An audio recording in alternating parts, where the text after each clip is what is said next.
पुष्पा पुष्पराज मैं झुकेगा नहीं साला। বাংলাদেশ ক্রিকেট বোর্ড বিসিবি যেন পুষ্পা চলচ্চিত্রে ঠিক পুষ্পার ক্যারেক্টারই প্লে করছেন, কেননা কোনো কিছুতেই বিসিবিকে বসে আনতে পারছে না বিশ্ব ক্রিকেট সংস্থা আইসিসি। কোনো কিছুতেই মাথা নোয়াবে না বুলবুলের নেতৃত্বাধীন ক্রিকেট বোর্ড। বলে রাখা ভালো, এই আইসিসির প্রেসিডেন্টও একজন ভারতীয়, যার সামনে কোনোভাবেই মাথা নত করছেন না বুলবুল। সবশেষ আইসিসির সাথে বিসিবি মিটিং থেকে এমনটাই জানা যায়।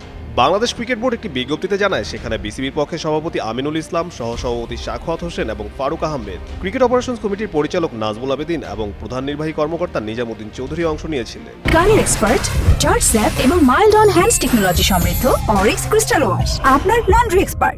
আইসিসির সঙ্গে আলোচনায় বিসিবি নিরাপত্তা উদ্বেগের কারণে ভারতে ভ্রমণ না করার বিষয়ে তাদের অবস্থান পুনর্ব্যক্ত করে। পাশাপাশি পুনরায় আইসিসিকে নিজেদের ম্যাচগুলো ভারতের বাইরে স্থানান্তর করার বিষয়টি বিবেচনার অনুরোধও জানিয়েছে বাংলাদেশ।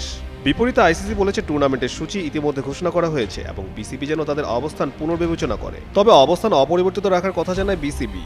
দুপক্ষের আলোচনায় তারা একমত হয়েছে যে সম্ভাব্য সমাধান বের করার লক্ষ্যে আলোচনা অব্যাহত থাকবে। ক্রিকেট বোর্ড খেলোয়াড়, কর্মকর্তা এবং কর্মীদের নিরাপত্তা নিশ্চিতের জন্য প্রতিশ্রুতিবদ্ধ বলেও দৃঢ়ভাবে জানিয়েছে বিজ্ঞপ্তিতে।